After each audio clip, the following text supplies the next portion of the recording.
Bismillah. This is a simplified approach I tried to follow in case of a bone lesion, not essentially a bone tumor, a bone lesion. Just five groups. The first one is to determine the age of the patient, pattern of destruction, of bone destruction, the site of the lesion, signs of aggressiveness, and some features with letter M. Regarding the age of the patient, you have to determine the age in order to reach the exact diagnosis.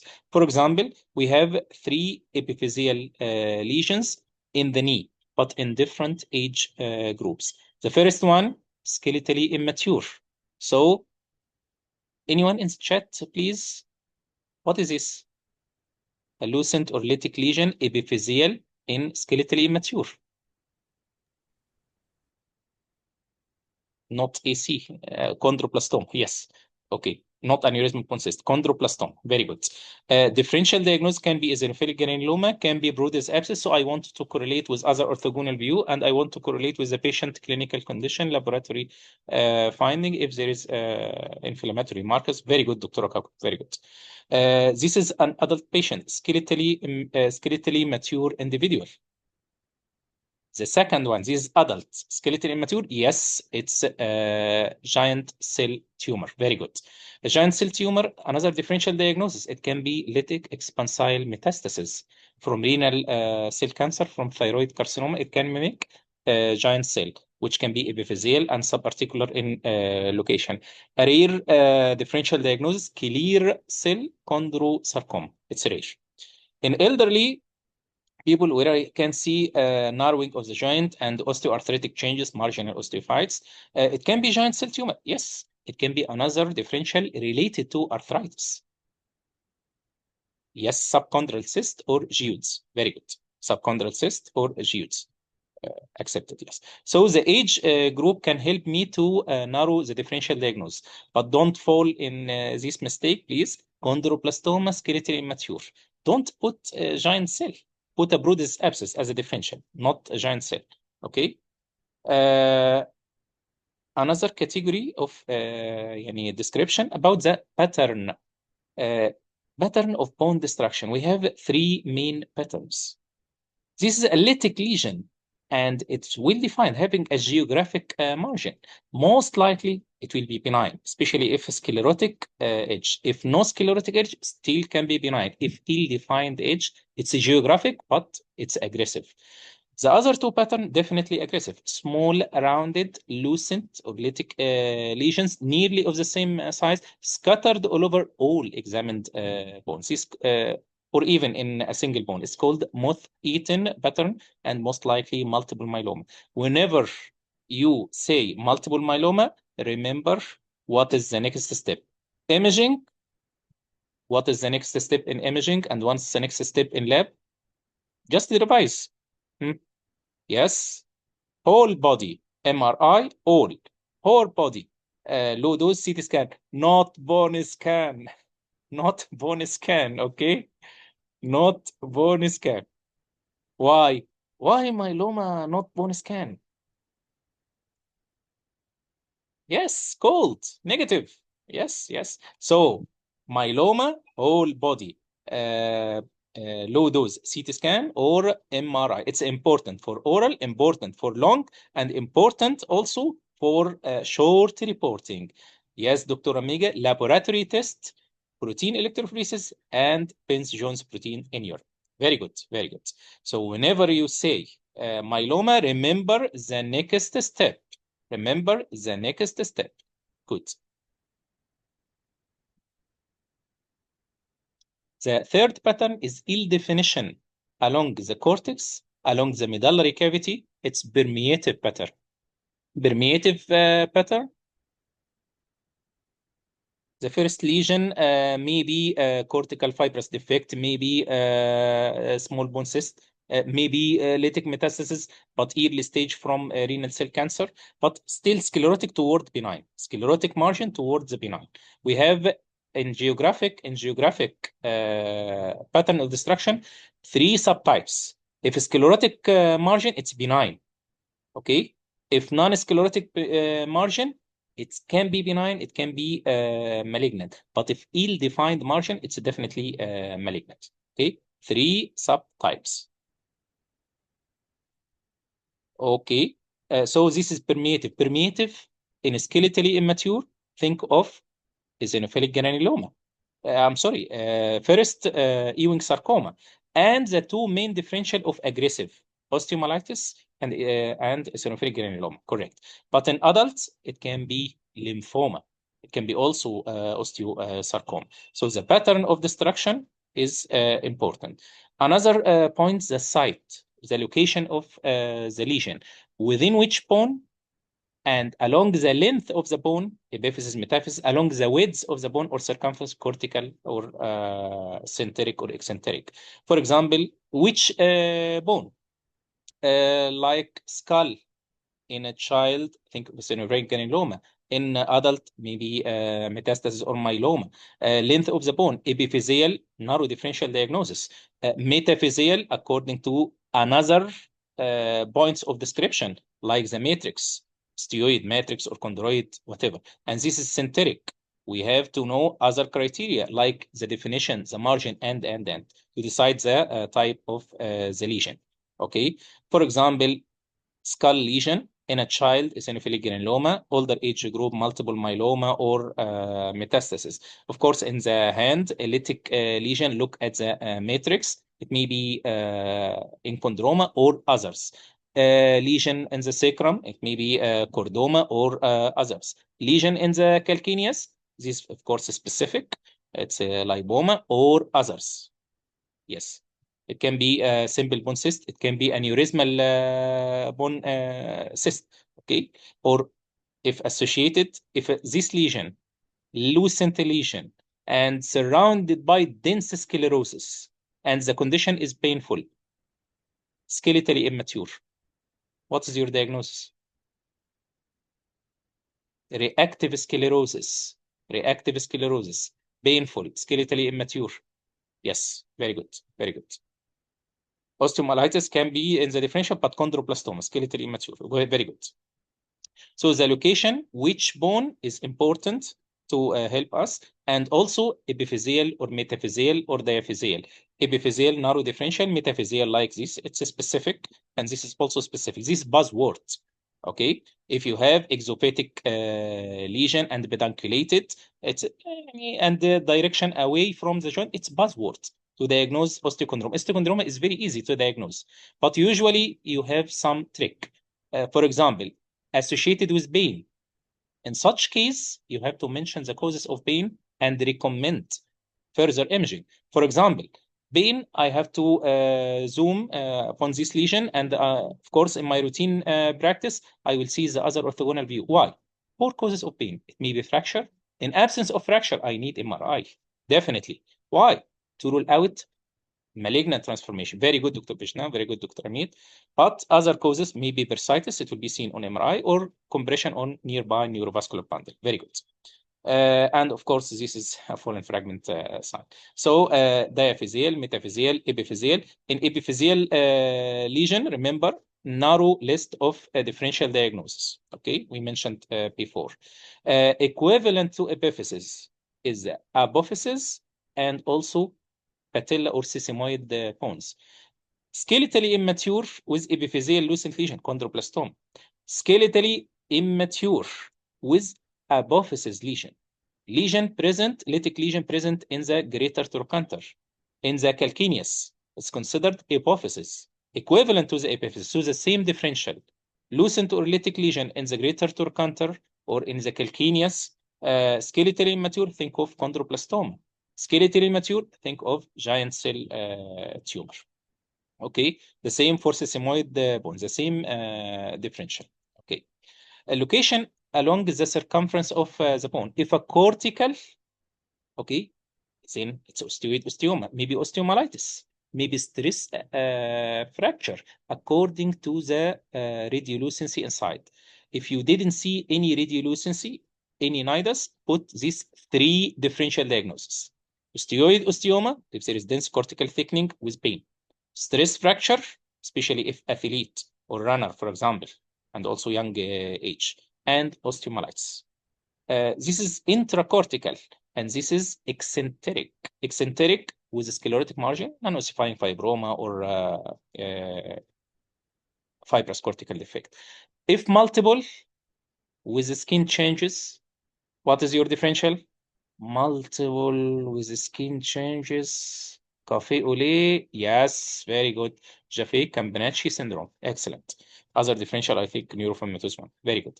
And this is, of course, centric, or intramedullary, in proximal humerus. The most common will be unicameral bone cyst versus fibrous dysplasia according to the matrix. So we have centric lesion, eccentric, and cortical or cortical based, and juxtacortical. But actually, juxtacortical will be better for other lesions like osteosarcoma, parastral osteosarcoma. So we commented on the age, site, pattern of bone destruction. Now, aggressive criteria and letter M.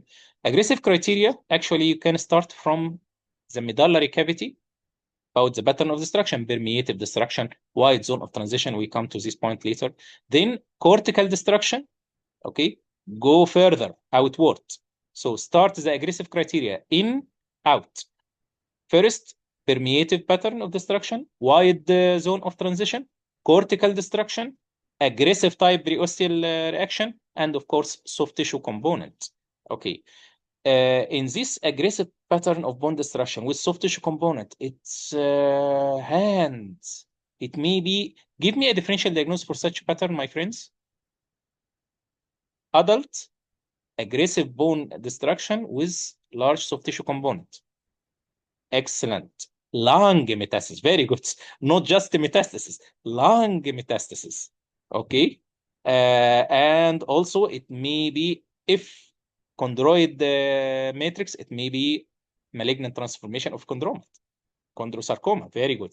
In case of gout, look to the other joints, and generally look for the joints, because it will not affect the bone and spare joints. And usually it will be multiple. And usually this type of erosion in case of gout will have a sclerotic age. Okay, punched out erosion. Okay, good. So start from in, out, endosteal scalloping, and cortical destruction. Regarding endosteal scalloping, it may be benign, it may be malignant, and it's important. Yes, my friend. It's important to differentiate low-grade chondrosarcoma from enchondroma, not just by the type of calcification. It's an important question, by the way. Too many differentiating points between enchondroma and low-grade chondrosarcoma. One of them is the endosteal scalloping. If deep endosteal scalloping affecting more than 2/3 of the thickness, if long endosteal scalloping affecting more than 2/3 of the length of this lesion, and usually if associated with a large soft tissue component manifested by this radiolucency with ill definition, with wide zone of transition. Also aggressive criteria if present, and pain in absence of fracture. Okay, so endosteal scalloping, if suspicious, and cortical destruction, followed by periosteal reaction. Periosteal reaction, we have the solid type, remember, osteoid osteoma, stress fracture, osteomyelitis. And we have the aggressive types, of course, like this one, osteoid, and this is a stress fracture. Okay, lamellated, skeletally immature, think of Ewing sarcoma. Any differential diagnosis after the biopsy at special sarcoma center can be osteomyelitis, it can be eosinophilic granuloma. Okay. What about this one? Oh, Codman triangle. Think of osteosarcoma in this age group. Another differential can be young and old lymphoma, but especially old. Mimics of periosteal reaction, like this condition, it's linear, but in both bones, and maybe also bilateral. Think of hypertrophic osteoarthropathy, a very common beloved exam case. Very common. In X-ray, in a CT, in a MR, in not MR, in isotope, it's very, very important. And in such a case, no, don't rush to lung cancer. You have to follow approach. Okay, after you describe, because by the way, this was my case. After I described this case in my routine practice, I will see the other orthogonal view. He told me what is the next step. I'll do a chest radiograph since the lung cancer is the most common. But what are the causes? We have a primary, which is rare, pachydermatoperiosteitis, and we have a secondary, which is more common, pulmonary and extrapulmonary. Pulmonary can be lung cancer, so I need chest radiograph. It can be non-cancerous conditions like chronic infection, COPD, chronic lung abscess, bronchiectasis. In younger age group, it can be cystic fibrosis. Extrapulmonary, also it can be related to congenital cyanotic heart disease, and this is a known cause in children. If hypertrophic osteoarthropathy in children, okay, think of cyanotic heart disease. Other like gastrointestinal causes, cardiac, liver cirrhosis, inflammatory bowel disease, and so on. And remember, periosteal reaction, but not malignant. Taffy disease or infantile cortical hyperestosis. A differential diagnosis in the first 6 months. If a smooth periosteal reaction, it may be just physiologic. But if course periosteal reaction like this, and we have a history of congenital heart disease, it may be related to certain type of therapy. Like what? What therapy the patient is given? Excellent, excellent, very good.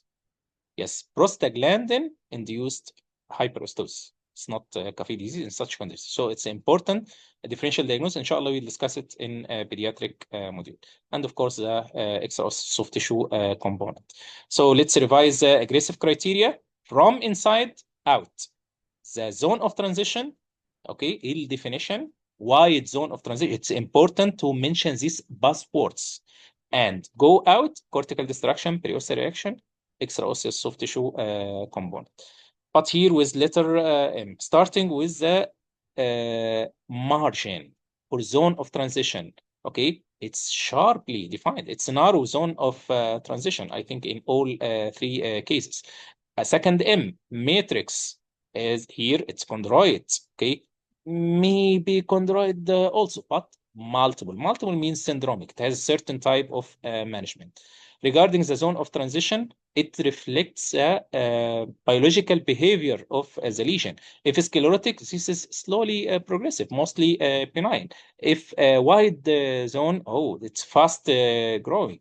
This is most probably malignant or aggressive. It's better to describe it as aggressive bone lesion. Ill-defined margin, say it to the examiner. Wide zone of transition, in addition to the other aggressive criteria, of course. But this is narrow zone of transition. So you have to mention the zone of transition, also whether sclerotic or no, and the matrix.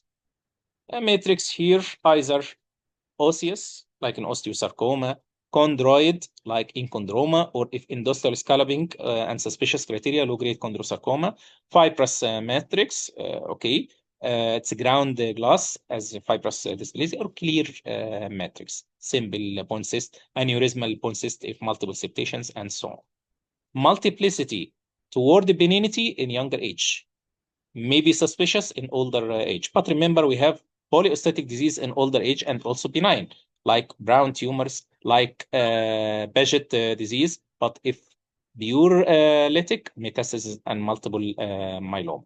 In younger age group, Jaffe Campanacci, multi-ostotic polyostotic fibroid dysplasia, and Kermo as well, chronic osteomyelitis, recurrent multifocal osteomyelitis. Regarding this condition, okay, it's a classic fibrous dysplasia. What do you need?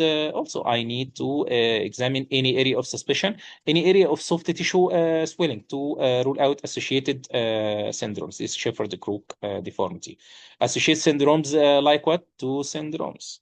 If soft tissue masses, myxoma, Mazabraut. Okay. If precocious puberty, macular Braut. Very good. Very good. Now, a lytic lesion, but multiple. We have a multiple differential diagnosis. Multiple lucent or lytic lesions and expansile in the hand, okay, Ollier disease or Mafushi syndrome. Look for soft tissue calcification, soft tissue swelling. That's it? No, pertinent negatives. Any area of cortical destruction, it can be a fracture or aggressive criteria because here malignancy is higher, much more higher than yes, than isolated or solitary in chondroma. It may reach 25, 30%. So I need follow-up of these cases. I need some skeletal survey. If any suspicious criteria, I need the MRI. It's important to mention suspicious criteria, plus or a negative. Multiple but confluent and adjacent. Okay, it has a certain pattern, like less type, like honey combing. Excellent, excellent. It can be sarcoidosis. In such condition, after you mention the description and the diagnosis, less likely other differential like multiple enchondroma or multiple brown tumor, and ask for laboratory data. Yes, in sarcoidosis, elevated in sarcoidosis, correct, AC, yes, angiotensin converting enzyme, and also calcium level, yes, and CD4, yes, yes, correct. And here is the final one, multiple lucent or lytic lesions. Lucent is a term for a benign. Lytic is a term for a malignant. Multiple lucent in the hand, it can be in chondroma. It can be so. Look for other criteria. It's important to mention acroosteolysis, soft tissue calcification, subpreosteoresorption, yes or no, because it may be a brown tumors. The clue usually can be here at the film edge. Like what? Like dialysis fistula, for example. Okay, remember the film edge. Okay, and this is also a multiple, but this is diaphyseal ecclesis. It needs follow up imaging. Okay, especially after skeletal maturity. A potential question here for oral malignant criteria. Okay, what is that? How to know if pain in absence of fracture, and also growth after skeletal maturity or any aggressive criteria, and of course an MRI cartilage thickness. Cartilage thickness, if more than 15 or 20 millimeter. And here is some examples of skull lesions. Eosinophilic granuloma in younger age group, and a few, and buzzword here. What is the buzzword in eosinophilic granuloma? Beveled edge. Okay, and here non-symmetric in old age, non-symmetric in size, it's metastasis. Symmetric in size, raindrop, it's multiple myeloma. Okay, so this is a simplified approach. Determine the age of the patient, describe the site, pattern of destruction, and aggressive criteria, plus or minus, whether positive or negative. Okay, and if multiple, it can be either syndromic in younger age group or metastatic.